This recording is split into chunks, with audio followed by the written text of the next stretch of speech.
you have to prove you're innocent. And that's just the perception of a lot of the jury. No matter how many jury instructions they get, they still perceive that person is a hoodlum, is a criminal. And no matter how hard some defense attorneys try to put their clients in suits and have them sit up at the table, if the trial is a long trial, they fall back to their old ways and they start acting and speaking in a way that's not very good for their case. So saying that, you don't have to have a recording. My suppression hearing, a statement was trying to be suppressed because when I record a confession or an interview, because we don't do interrogations, the police. We do not do interrogations. That's a bad, mean, Nazi kind of word, okay? We do interviews, okay? And you'd be amazed how much difference it makes when you use that one word versus interrogation. I'll take it off the tape and I'll have my secretary put it to paper. Immediately afterwards, I'll take that tape and I'll scan it over my magnet, throw it in my box so I can use it again. I do not keep the tape. It is not evidence.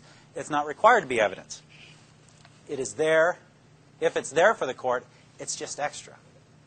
You don't have to have that. But it's really good to have. The suppression hearing, he tried to suppress that after I testified. The defense counsel stood up and says, well, Judge, I really don't have anything to say. And the judge, Judge Canada, said, motion denied. And let's move on and go to court. So you don't have to have recordings. You don't have to have videotapes. The police videotapes, that's just extra. If you got that police officer sitting there testifying, you don't have to have that videotape. You got the guy that was right there to tell you what happened. But it's always nice to have those extra things. And what I do for these young people is I'll say, look, the person who you broke into their house are very upset. They're very angry because you sold their stuff at the pawn shop. Pawn shop stuff, sold them. They don't get their stuff back. They're very angry. They want you to go to prison. Okay? They may be very angry. They want you to go to prison. They may want to. To lessen that, that's the start of what's commonly known as a lie, because we are allowed to lie in interviews. To lessen that, you might want to make them happy. And the reason that's a lie is because when it is a felony in the Commonwealth of Virginia, the victim has nothing to do with the prosecution or how long the people go to prison or any of that kind of stuff. We're prosecuting them, not the victim. But to lessen that, what I'd like you to do is write an apology letter to the person whose house you broke into.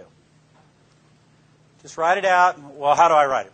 In your own words. Just write, I'm sorry for what I did. Then say that, when I broke into your house the other night, whatever. They write it out. They sign it. I sign it as a witness. I put the date and the time that it was written.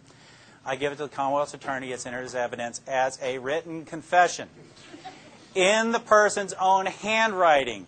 I don't type it up again and have them sign it. In their handwriting, a written confession. Is that person going to get convicted? I have never seen them not get convicted on that. On an apology letter. So, in support of Professor Duane, everything he says is right. That's what I do. Now, to take away the support, I don't try and send innocent people to jail. That's it. That's all I have. Any questions or anything like that? Sir?